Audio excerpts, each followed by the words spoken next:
अस्सलाम वालेकुम, आप देख रहे हैं समा। मैं हूं सैयद फैसल करीम और मैं हूं सिद्रा मीर। बुलेटिन का आगाज करते हैं। एक अच्छी खबर का इजाफा हुआ है। पेट्रोलियम मसनूआत मजीद सस्ती कर दी गई। वजीर आजम इमरान खान ने कीमतों में कमी की मंजूरी दे दी है। वजीर खजाना हमाद अजहर ने ट्विटर पर अवाम को ये खुशखबरी सुनाई। पेट्रोल 179 पैसे फी लीटर सस्ता किया गया है, जबकि डीजल की कीमत में 2 रुपए 32 पैसे कमी की गई है। मट्टी का तेल और लाइट डीजल की कीमतों में भी कमी की गई है। कीमतों में कमी का इतलाक आज रात 12 बजे से होगा। पेट्रोलियम मसनूआत मजीद सस्ती कर दी गई हैं। वजीर आजम इमरान खान ने कीमतों में कमी की मंजूरी दे दी। ट्विटर पर वजीर खजाना हमाद अजहर ने अवाम को यह खुशखबरी सुनाई। पेट्रोल 179 पैसे फी लीटर सस्ता कर दी, 1 रुपए 79 पैसे फी लीटर सस्ता किया गया है, जबकि डीजल की कीमत में 2 रुपए 32 पैसे कमी की गई है। एक और अहम पेशरफ्त, वफाकी काबीना ने तहरीक लब्बैक को कालादन करार देने की समरी मंजूर कर ली। वजीर आजम ने वाज़ेह कर दिया कि मुसल्लह जत्थों को अमन खराब करने की इजाजत नहीं दे सकते। मुतालिबात करना हर किसी का हक है, लेकिन पुरतशद्दुद एहतजाज के जरिए रियासत को दबाव में नहीं लाया जा सकता। अब्बास शब्बीर की रिपोर्ट। वफाकी काबीना का बड़ा फैसला, तहरीक लब्बैक पाकिस्तान पर पाबंदी आयद। इंसदाद दहशत गर्दी एक्ट के तहत पाबंदी लगाई गई है। वजारत दाखिला ने पंजाब हुकूमत की सिफारिश पर समरी काबीना को अरसाल की, जिसकी सर्कुलेशन के जरिए मंजूरी ली गई। हुकूमत यह भी वाज़ेह कर चुकी कि पाबंदी सियासी हालात की वजह से नहीं, बल्कि तहरीक लब्बैक के किरदार की वजह से लगाई गई है। साथ ही ये भी कहा गया है कि TLP को अतियात देने वालों और सोशल मीडिया पर उनकी एहतजाजी मुहिम चलाने वालों का भी पीछा किया जा रहा है। वजीर आजम इमरान खान ने भी दो टोक कह दिया कि मुसल्लह जत्थों को मुल्क का अमन खराब करने की इजाज़त नहीं दे सकते। बोले, मुतालबात करना हर किसी का हक, मगर पुरतशद्दुद एहतजाज करके रियासत को दबाव में नहीं लाया जा सकता। पुलिस और सिक्योरिटी इदारों को अमन के क़याम पर शाबाश, कहा पुलिस और सिक्योरिटी इदारों पर फख्र है। हुकूमत तहरीक लब्बैक को तहलील करने के लिए सुप्रीम कोर्ट भी जाएगी। वजीर दाखिला शेख रशीद ने रेफरेंस भेजने का ऐलान कर दिया। बातचीत से मामला हल करने की बहुत कोशिश की। अब हम रेजोल्यूशन की तरफ भी जा रहे हैं। एक काम हमने कर दिया है प्रोक्रिप्शन का। कल हम TLP को डिसॉल्यूशन के लिए सुप्रीम कोर्ट में रेफरेंस दाखिल करने के लिए कैबिनेट को दोबारा भेजेंगे। हमने पूरी कोशिश की कि बातचीत से मामला तय हों, लेकिन उनके इरादे जो थे बड़े खौफनाक थे। वो हर सूरत में 20 तारीख को अपने एजेंडे से पीछे नहीं हटना चाहते थे। 3 दफा वो पहले आ चुके हैं, तो अब चौथी दफा भी वो आने पे बजिद थे। इसलिए हमने सारी कोशिशें और काविशें की हैं ताकि मुल्क में अमन रहे। 580 पुलिस वाले जख्मी हैं, 20 गाड़ियां जो है वो तबाह हुई हैं। शुहदा के घर भी जाऊंगा, जख्मियों के पास भी जाऊंगा। कार्रवाई होगी, कोई रियायत नहीं होगी, किसी को नहीं छोड़ा जाएगा। फैसले अदालतों पे होंगे, जो कानून को हाथ में लेगा कानून उसको हाथ में लेगा। लेकिन पुलिस और रेंजर्स ने जो कुर्बानियां दी हैं, इसको मैं सलाम पेश कर रहा हूं। तहरीक लब्बैक पर पाबंदी के बाद सिंध असेंबली में उनके 3 अरकान की रुकनियत भी खत्म होने का इम्कान है। बात करेंगे अपने नुमाइंदे संजय साधवानी से। संजय, आगाह कीजिए। जी बिल्कुल, सिंध असेंबली के जो 3 अरकान TLP हैं, TLP पर अगर बाज़ाब्ता पाबंदी लग जाती है, सुप्रीम कोर्ट से ये जमात कालादम होती है, तो इलेक्शन एक्ट 2212 और 17 के तहत जो है वो TLP के तमाम जो तीनों अरकान हैं वो नायल होंगे। मुफ्ती कासिम फकरी बल्दिया टाउन PS 115 से TLP के रुकन है। यूनुस सुमरो लियारी PS 107 से TLP के रुकन है। सिंध असेंबली है, जबकि सरवत फातिमा खवातीन की मखसूस नशिस्त पर रुकन असेंबली बनी है। सेक्रेटरी सिंध असेंबली का कहना है कि इलेक्शन कमीशन इन तमाम अफराद को जो है वो इनकी रुकनियत मनसूख करेगा, लेकिन इलेक्शन कमीशन का कहना है कि सुप्रीम कोर्ट में वफाकी हुकूमत का रेफरेंस कामयाबी के बाद ही हम इन्हें नोटिफाई करेंगे। शुक्रिया आपका।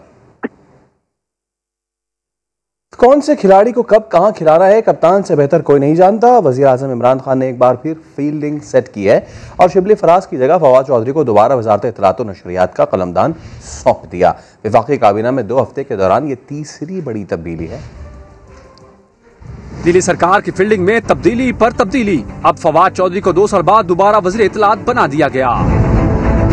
इम्दान मिलने पर वजीर आजम से वन ऑन वन मुलाकात। इमरान खान ने फवाद चौधरी को अहम गाइडलाइंस भी दे दी। इससे कबल वजीर आजम ने 2 हफ्ते पहले ही माशी टीम के सरबराह हफीज शेख को काबीना बदल किया और वजारत खजाना का इजाफी चार्ज वजीर सनत और तिजारत हमाद अजहर को सौंपा गया। पेट्रोलियम बहरान के हवाले से मामले खसूसी नदीम बाबर को भी काबीना से निकाल दिया गया और उनकी जगह ताबिश कोहर को काबीना में शामिल किया गया। शिबली फराज सेनेटर मुंतखब होकर दोबारा पार्लियामान में पहुंचकर बज़ाहिर तो अपना साबिक कलमदान गंवा बैठे, लेकिन इतलात ये भी है कि वजारत साइंस एंड टेक्नोलॉजी का कलमदान शिबली फराज को सौंप दिया जाएगा, जिसका ऐलान जल्द मुतवक्के है।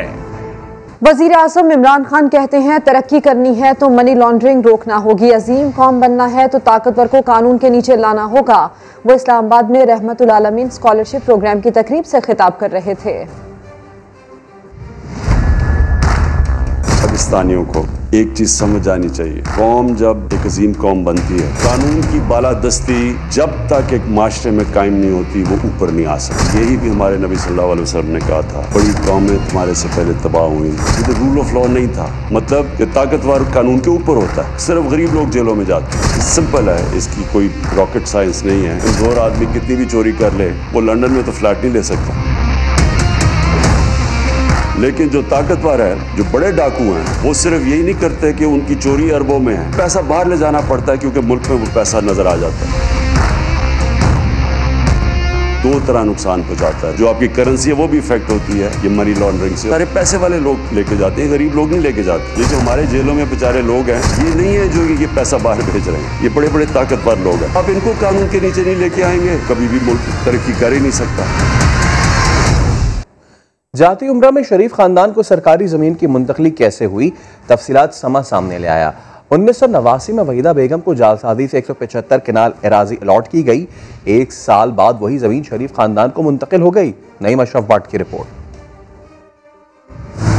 एक और बड़ा स्कैंडल, जालसाजी की एक और दास्तान बेनकाब। समा को मौसूल होने वाले दस्तावेजात के मुताबिक शरीफ खानदान की रिहाइशगाह जाती उम्रा की 175 कनाल अराजी की मुंतकिली मनसूख कर दी गई है। दस्तावेजात के मुताबिक 1989 में जब नवाज शरीफ पंजाब के वजीर आला थे तो वहीदा बेगम नामी किसी खातून को जाती उम्रा में सूबाई हुकूमत की अराजी जाली दस्तावेजात तैयार करके अलॉट कर दी गई और फिर सिर्फ 1 साल बाद यही अराजी नवाज शरीफ की वालदा शमीम बेगम ने खरीदना शुरू कर दी। कुछ ही अरसे में 175 कनाल सरकारी जमीन शरीफ फैमिली को मुंतकिल हो गई। महकमा माल ने जमीन के इंतकाल का रिकॉर्ड चेक किया तो कहीं भी वहीदा बेगम नामी खातून को मज़कूरा रकबे की अलॉटमेंट का कोई रिकॉर्ड या दस्तावेज न मिली, जिसकी बुनियाद पर जमीन को दोबारा पंजाब हुकूमत के नाम कर दिया गया है। ज़राए के मुताबिक मामले को इख्तिसाबी इदारों के हवाले किए जाने का इम्कान है। नईम अशरफ भट्ट, समा, लाहौर। लीगी रहनुमा मरियम औरंगजेब कहती हैं रातों रात रायवंड अराजी का रिकॉर्ड तब्दील कराया गया, लेकिन हमारे पास पूरा रिकॉर्ड मौजूद है। हुकूमती इक़दाम चैलेंज हो चुका। अदालत ने हुक्म इम्तना दे दिया। मुतालबा किया कि बताया जाए किसके कहने पर सरकारी रिकॉर्ड में जालसाजी की गई, वरना तमाम दस्तावेजात आम कर देंगे।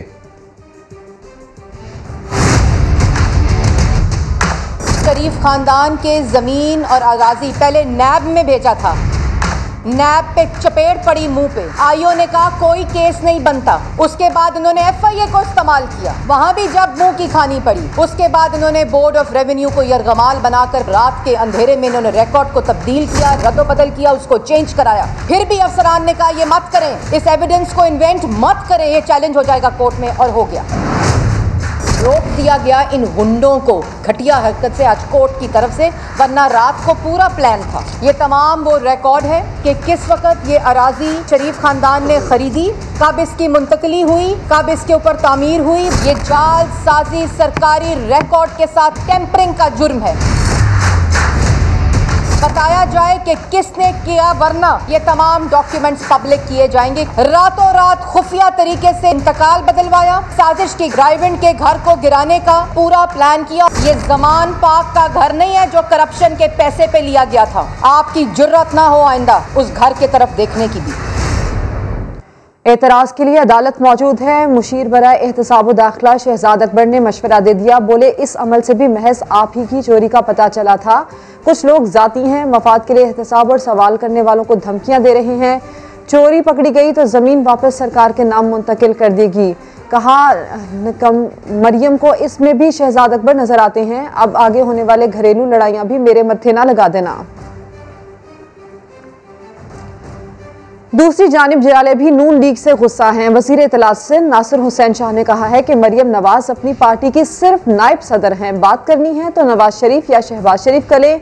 बोले पीपल्स पार्टी के लिए तो किस बाप के कहने पर जैसे जुमले कहे गए, बताया जाए कि गुज़श्ता लॉन्ग मार्च किसके कहने पर खत्म किया गया।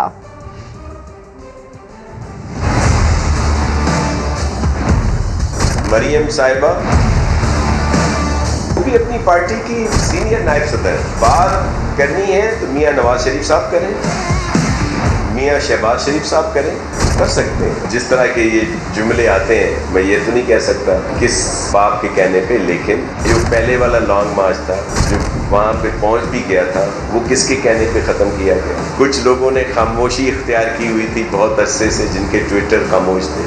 ये कैसे हो गया कि एक कोर्ट ये कह दे कि अगर किसी को गिरफ्तार करना है तो 10 दिन पहले बताया जाए और फिर दूसरी जमानतें भी हो जाएं और भी रिलीफ मिले। भाईजान, मेहरबान, कदरदान, मेरी जान, बस आपकी थोड़ी सी तवज्जो चाहिए। हाँ तो जरा कान और दिल की खिड़कियां खोलकर खूब गौर से सुनिए। बात यह है भैया कि हरामखोरों की आ रही है शामत। अब न बचेंगे आवाम को नाजायज महंगा बेचने वाले, क्योंकि पीछे आ रहे हैं उनके समा वाले। फिर न कहना मियाँ कि खबर ना हुई। सलाम अलैकुम। बढ़ती हुई महंगाई का जिम्मेदार कौन? आवाम तक पहुंचने वाली सब्जियां आखिर महंगी कैसे हो जाती हैं? अंधाधुंध मुनाफाखोरी में कौन कौन हाथ साफ कर रहा है, देखिए। महंगाई का जिम्मेदार अमूमन हुकूमत और उसकी पॉलिसियों को करार देकर लान तान तो किया जाता है, लेकिन जब हमने कराची की सब्जी मंडी में जाकर कीमतें मालूम की तो पता चला कि आवाम को महंगाई की चक्की में पीसने वाले अवामी में शामिल मुनाफाखोर दुकानदार इसकी असल वजह है, जिनको खुली छूट इंतजामिया की नाअहली देती है। लेकिन कैसे, आइए आपको दिखाते हैं। सब्जियां हो या फल, कीमत खरीद से 300, 400 और 500% तक महंगा बेचना इन मुनाफाखोरों का धंधा है। आप तरबूज को ही लीजिए, मंडी में तरबूज की फी किलो कीमत क्या है आप खुद देखिए। क्या किलो तरबूज बिक रहा है और बाहर क्या किलो तरबूज? ये तकरीबन 8-10 किलो का जो तरबूज है ये 80 रुपये और 100 रुपये में बिक रहे हैं, जो इसको 10 रुपये किलो पड़ रहे हैं, और आगे जाके वो 40 रुपये 50 रुपये किलो के हिसाब से बेच रहे हैं। तो सरासर नाजायज़ और जुल्म है। कम से कम 20 रुपये किलो होना चाहिए, जिसमें रेडी वाले बहुत कमाएं, क्योंकि 10,000 का माल लेके जाएं और 20,000 कमाएंगे जब वो 20 रुपये किलो बेचेंगे। तो 40 किलो और 50 किलो को जो है ना, ये सिस्टम बंद किया जाए। अब आप खुद देखिए कि 10 रुपये किलो वाला तरबूज मुनाफाखोर कितनी ढिठाई से 40 से 50 रुपये किलो तक में बेच रहे हैं। 40 रुपये किलो, 40 रुपये किलो यार, अबे क्या हो गया? 100 रुपये किलो, 80 रुपये किलो आटा बेच रहे हैं। 50 रुपये का दाना लेके कहाँ? चलो मेरे साथ दिलाओ 50 रुपये का दाना। ऐसे बातें खाली बातें से नहीं होता यार साहब। यार भाई मेरे साथ चलो अभी 50, ये 300 रुपये का दाना है मंडी का।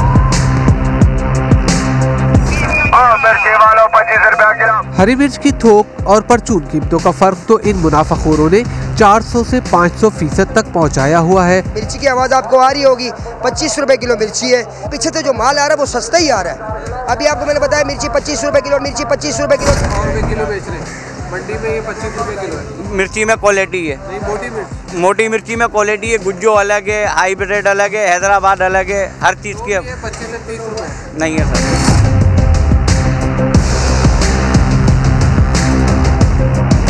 बार बार कीमतों के उतार चढ़ाव की वजह से खबरों की जीनत बनने वाले टमाटर की मंडी में कीमत 10 से 15 रुपए फी किलो से ऊपर नहीं जा रही, मगर रिटेल मार्केटों में इसकी कीमत 4 गुना ज्यादा है। सामने टमाटर की थैली जो 150 रुपए किलो है, उसका वजन 114 किलो है या 15 किलो है, 10 रुपए किलो टमाटर पड़ गया। अभी 10 रुपए किलो टमाटर बिक रहा है, आप जाके बाहर से लेंगे तो 40 रुपए किलो टमाटर पड़ेगा। मंडी में अच्छा टमाटर अभी भी 50 रुपए किलो, 45 रुपए किलो बिक रहा है। मुनाफाखोरों ने सस्ती भिंडी खरीद कर 300 से 400% महंगी बेचने का सिलसिला जारी रखा हुआ है। आज भिंडी बिकी है 25 रुपए केजी। भिंडी क्या हिसाब है? भिंडी 120 रुपए किलो। देर से खराब होने वाले आलू प्याज भी मुनाफाखोरों के शर से महफूज नहीं है, जिनका कम अज कम मुनाफा भी 100% है। 20 रुपए किलो आज आलू एक ही क्वालिटी बिका है। हाँ, प्याज बिका 13-12 रुपए किलो। प्याज भी 40 रुपए, प्याज 30 रुपए का, आलू 35 रुपए का। लीमू क्योंकि रमजान में ज्यादा इस्तेमाल होता है, इसलिए लीमू की कीमत खरीदो फरोख्त में फर्क 2 से 3 गुना और कहीं कहीं इससे भी ज्यादा है। नींबू यहाँ 200 रुपए किलो, 220 रुपए किलो। आप जब शहर में जाएंगे 400 रुपए किलो मिलेगा। नींबू 800 रुपए किलो और 600 रुपए किलो। अदरक लहसन में अवाम को मुनाफाखोर किस तरह चूना लगा रहे हैं, मंडी के माशाखोरों और दुकानदारों की जुबानी खुद ही सुनिए। पहले 100 रुपए था, अब 90, अब 80, अब 70 रुपए आ गया है। और लहसन क्या है? लहसन 200 रुपए किलो। दुकानदारों की अंधाधुंध मुनाफाखोरी के इस धंधे के सबसे बड़े सहूलतकार इंतजामिया के अफसरान भी हैं, जिनका चेक एंड बैलेंस का किरदार कहीं नजर नहीं आता। इतना महंगा क्या करें, माल पीछे से ही महंगा आ रहा है। ये है वो जवाब जो अमूमन खरीदारों को सब्जी और फल फरोशों की जानिब से सुनने को मिलता है। लेकिन अब माल पीछे से सस्ता हो चुका है, तब भी दुकानदार चीज़ों की कीमतें कम करने पर तैयार नजर नहीं आते, ना ही हुकूमत का चेक एंड बैलेंस कहीं नजर आता है। कैमरा टीम के साथ सैयद रिजवान आलम, समा, कराची।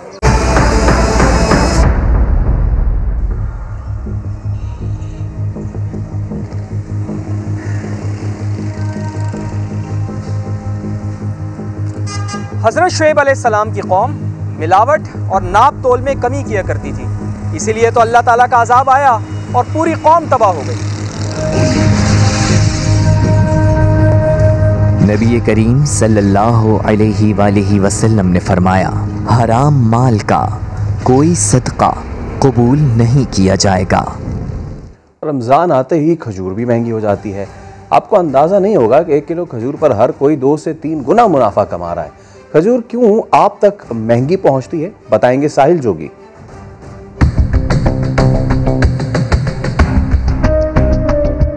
अगर मैं कहूं कि 1 किलो आला क्वालिटी की खजूर 100 रुपए की होनी चाहिए थी, लेकिन मुनाफाखोरी ने इस सौगात को 300 रुपए से ज्यादा तक पहुंचा दिया है।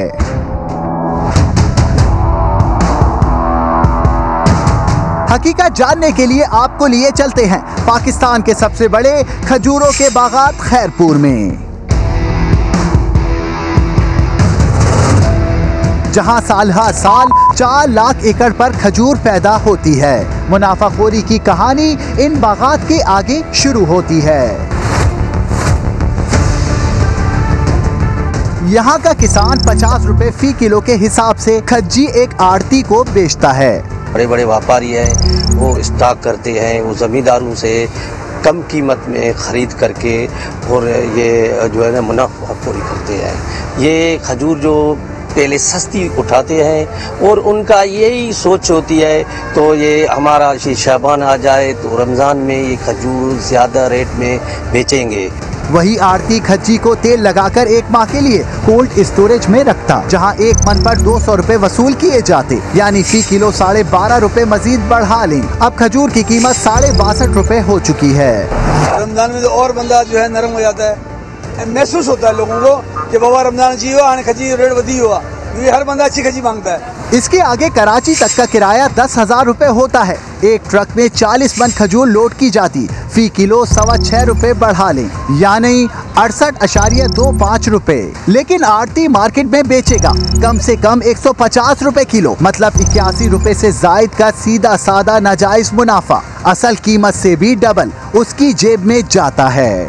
एक इन्वेस्टर उसके इन्वेस्ट करता है, वो कोल्ड स्टोर में रखेगा, वहाँ से कोल्ड स्टोर से मंडी से उठाएगा, कोल्ड स्टोर में रखेगा, कोल्ड स्टोर से फिर वो कोल्ड स्टोर वाले को अपना उसका भाड़ा देगा, किराया देगा, जो भी मार्केट में बाई में कराची जाएगी, वहाँ पे उसके तकरीबन 200-300 रुपये मन पे वो खर्चा आ जाता है। फिर वहाँ पे जो दलाल बैठे हैं, आड़ती बैठे हैं, वो उसके कमीशन काटेंगे।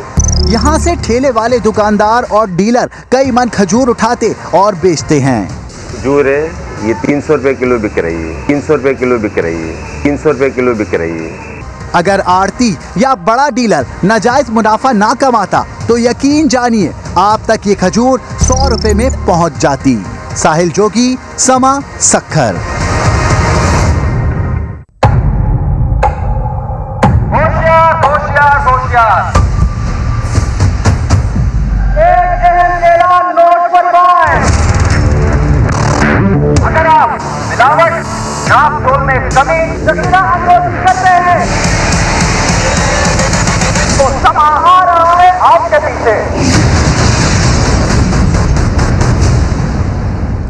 नाजायज मुनाफाखोरी से तंग अवाम भी फट पड़े। कहते हैं रमजान के बाबरकत महीने में बाहर के मुमालिक में ताजिर अवाम के लिए अशिया सस्ती करते हैं, मगर यहाँ हर दूसरा शख्स ज्यादा से ज्यादा मुनाफा कमाने के चक्कर में रहता है।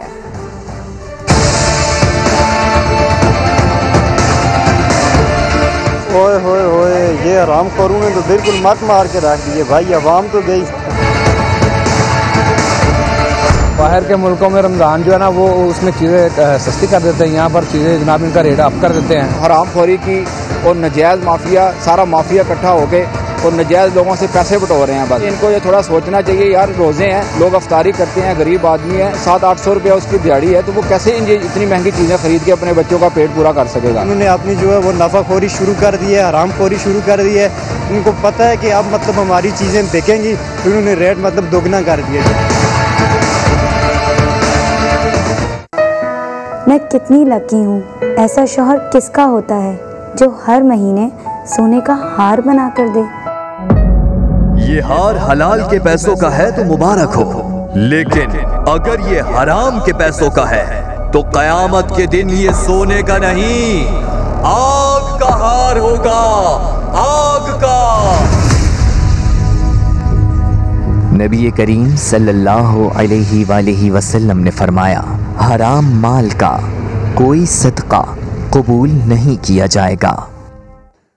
भावलपुर में एक यूटिलिटी स्टोर इंचार्ज चीनी चोरी करते हुए पकड़ा गया। शहरियों ने पकड़कर वीडियो बनाई और कार्रवाई के लिए दरखास्त भी दे दी। एहसन अंसारी की रिपोर्ट। कराची में छूमंतर छोलों की धूम है। 1 घंटे में 2 मन छोले हाथों हाथ बिक जाते हैं। मोहम्मद अली हफीज की रिपोर्ट। कराची के इलाके पाकिस्तान चौक से गुजरना है तो लाजमी छू मंतर छोले घर वालों के लिए लेकर जाना है। आखिर इन छू मंतर छोलों में ऐसी क्या बात है, आइए जानते हैं।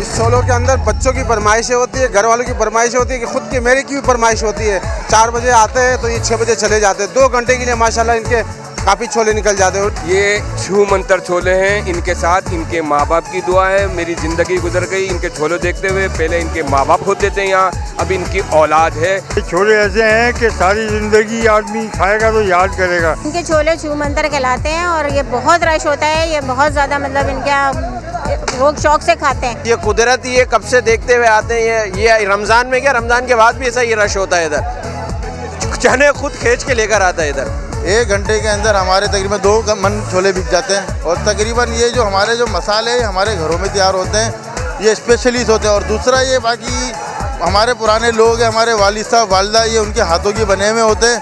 तो इसके वजह बाकी अल्लाह की तरफ से ये चल रहा है सारा मामला। पहले मुझे की आवाज़ें, देखते ही देखते बड़े बड़े पतीले छू मंतर छोले के ख़त्म हो जाते हैं। कैमरामैन कासिम रईस के साथ मोहम्मद अली हफीज़, समा, कराची। रमज़ानुल मुबारक के आगाज में ही रोज़ेदार माफियाओं के नरके में हैं, जिनमें सर फहरिस्त है गदागर माफिया। पंजाब के तीसरे बड़े शहर फैसलाबाद में ड्रामाबाज गदागर माहाना 1.5 लाख रुपए तक भीख जमा कर लेते हैं। यूसुफ चीमा की रिपोर्ट देखिए। रहमतों वाले महीने में भिखारियों की भरमार। फैसलाबाद की तमाम अहम शाहराहों पर कोई टांग तो कोई बाजू की माजूरी का ड्रामा रचा रहा है।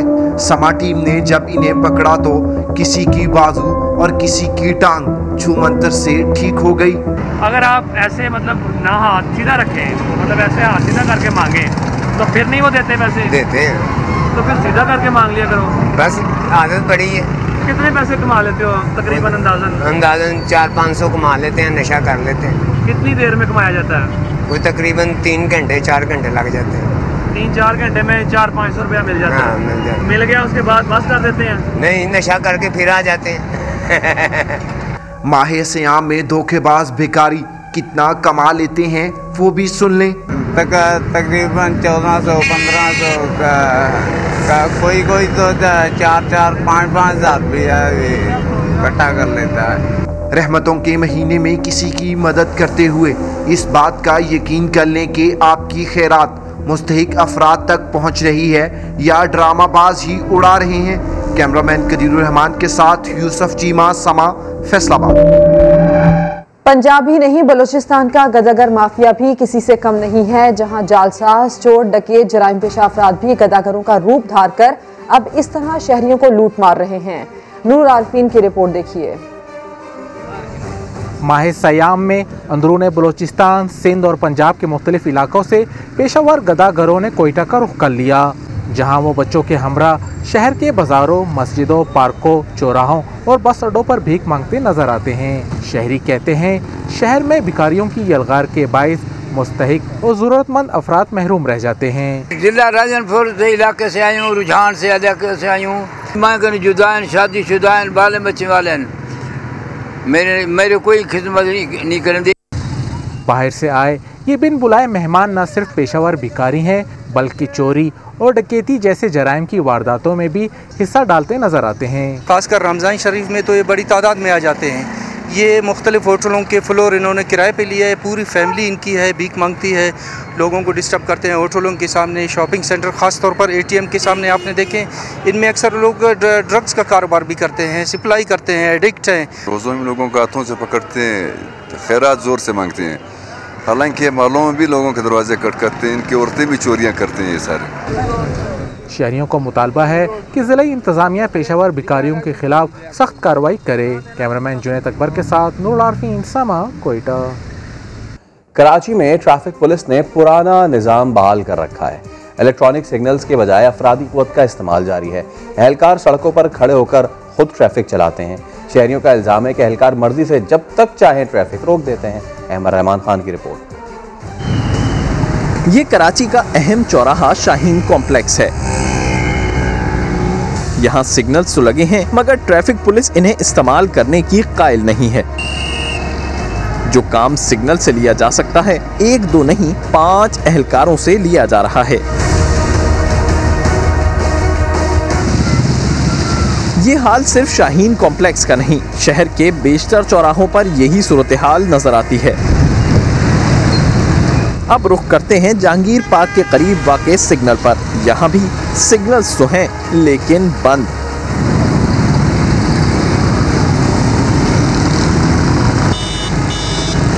आर्ट्स काउंसिल सिग्नल पर भी 5 एहलकार मौजूद हैं, लेकिन सिग्नल से काम यहाँ भी नहीं लिया जा रहा। सिग्नल्स को फाल बनाने के बजाय ट्रैफिक को रोकने और चलाने का काम एहलकारों के हाथों से ही लिया जा रहा है, जिसका नतीजा किसी सड़क का ट्रैफिक बार बार खोला जाना और किसी सड़क की ट्रैफिक को लंबे इंतजार पर डालने की सूरत में निकलता है। यहाँ पे हमें बाद टाइम ऐसा होता है कि 8 minute, 7 minute, 6 minute, 7 minute, 8 minute ये खाया जाता है सिग्नल। 2 दफ़ा खोल के बंद करते हैं, बाद टाइम ऐसा भी होता है। मैनुअल में ये कि बहुत देर के बाद खोलते हैं ये लोग और काफ़ी रश जमा हो जाता है। इसी सिग्नल पे होता है ये है कि एक बंदा दूर से कह रहा होता है कि आप ट्रैफिक चलाओ और दूसरा दूसरे मुंह की तरफ करके खड़ा हुआ होता है, उसको पता ही नहीं होता।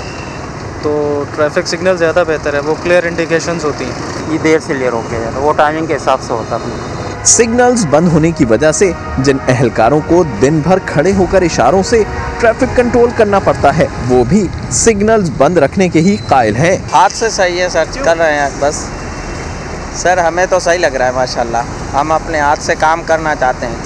आम ट्रैफिक एहलकारों की जानिब से सिग्नल्स बंद रखने की एक वजह चाय पानी हो सकती है, मगर DIG ट्रैफिक इकबाल धारा भी मैनुअल मैनेजमेंट को ही बेहतर समझते हैं। मैन्युअली हमें ऑपरेट तब करने पड़ते हैं, उसके मल्टीपल रीज़न से। एक तो VVIP मूवमेंट जब होती है उसके दौरान हम मैन्युअली ऑपरेट करते हैं। उसके अलावा जो फ्लो के टाइम है उसमें मैन्युअली ऑपरेट करना पड़ता है, क्योंकि किसी पर्टिकुलर डायरेक्शन से ट्रैफिक का फ्लो ज़्यादा होता है।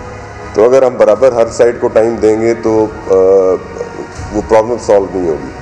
शहर में 154 मकामात पर सिग्नल नस्ब हैं, लेकिन ट्रैफिक फ्लो के वक्त यानी शाम 4 बजे से 6 बजे के दरमियान शहर के बेशतर सिग्नल्स बंद करके मैनुअल मैनेजमेंट की जाती है। इस जदीद दौर में भी ट्रैफिक पुलिस की जानिब से मैनुअल मैनेजमेंट करना हैरान कुन है, लेकिन शहरियों को भी ट्रैफिक कवानीन पर अमल दरामद करना होगा ताकि शहर की सड़कों पर ट्रैफिक हमेशा रवा दवा रहे। कैमरामैन इम्तियाज अली के साथ अहमद रहमान खान, समा, कराची। बोलो जंग में आपको बताएं कि जंग के सबसे बड़े कब्रिस्तान में कब्जा माफिया का राज है। रेल बाजार में तजावुजात की भरमार है, खातीन सब परेशान है। जी जी, मेरा नाम जरीना शेख है और मैं मल्ला सुल्तान वाले की रहने वाली हूँ। इस टाइम मैं मौजूद हूँ सब जंग के सबसे बड़े कब्रिस्तान सुल्तान शाह में, जहाँ पे जनाजा गाह है। वे 15 साल से वो तमीर ना हो सका। ये इंतज़ामिया के मुंह पे तमाचा है, इंसान को मर के भी सुकून ना आ सका। ये देखें जो कब्रिस्तान का हाल है, यहाँ पे जगह अलाट करने के बजाय यहाँ पे कब्जा हो रहा है। इंतज़ामिया को शर्म आनी चाहिए। हम सब ने यहाँ पे मरना है और सब ने यहाँ पे दफन होना है। ये जंग का सबसे मशहूर बाजार रेल बाजार है। यहाँ पे सबसे ज़्यादा ख़वातीन शॉपिंग करने के लिए आती हैं और उनको गुजरने की जगह नहीं मिलती। तो यहाँ पे मोटरसाइकिल भी आ रहे हैं, सब कुछ आ रहे हैं और फट्टे नजायज़ तजावज़ इंतज़ामिया को नज़र नहीं आती। ये है कासमी कॉलोनी। ये म्यूनिसिपल कॉरपोरेशन के ऑफिस के चंद कदम फासले पे है। ये दावे तो बहुत बड़े करते थे कि हम शहर को साफ कर देंगे और ये देखें सड़कों पे गंद डाल दिया इन्होंने, सड़कों पे गंद डाल दिया। इनको शर्म आती नहीं है। हमारे बच्चे बीमार हो रहे हैं, पानी गंदा पानी पी रहे हैं। ये है हमारे गली महल्ले का हाल, सीवरेज का पानी। हम घरों में कैद होकर रह गए हैं। इंतज़ामिया को बोल बोल के थक गए हैं, लेकिन इंतज़ामिया को शर्म ही नहीं आती। वो हमारी बात सुनते ही नहीं है। ये हाल देखें हमारे महल्ले का। पंजाब का रिवायती खेल बांदर किला अब भी बच्चों में खासा मकबूल है। ये खेल कैसे खेला जाता है देखते हैं कादिर ख्वाजा की रिपोर्ट में।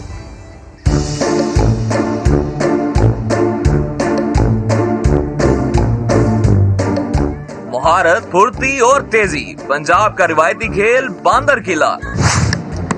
खुले मैदान में पहले किले को जमीन में गाड़कर उसके गिर्द जूतियां जमा की जाती हैं। कोई एक खिलाड़ी रस्सा पकड़े बांदर का किरदार अदा करता है। खिलाड़ी बांदर के चुंगल से जूतियां निकालने के लिए खूब जतन करते हैं। तमाम जूतियां निकाल लेने पर बांदर को मखसूस करदा पॉइंट तक भागना होता है। सफर तय करने तक बांदर को खूब जूतियां पड़ती हैं। कि हम क्रिकेट खेल खेल के बहुत बोर हो चुके थे, तो हमने सोचा कि कुछ नई गेम करते हैं जो हमारे पहले बड़े खेलते थे। तो हमने ये किली बांदर खेल लिया। तो इसमें जो मजा आता है ना, वो क्रिकेट से अलग है। बांदर किले का खेल अभी भी बच्चों में खासा मकबूल है। पंजाब में रवायती खेलों को उजागर करने का इन नन्हे मुन्ने बच्चों ने तो कर रखा है, लेकिन कभी ये पंजाब की रवायती गेम्स हुकूमती तरजीहात में शामिल नहीं की गई। कैमरामैन मोहम्मद अरशद के साथ कादिर ख्वाजा, समा, लाहौर। एक ब्रेक के बाद हाजिर होंगे हेडलाइंस के साथ। आप देखते रहिए समा।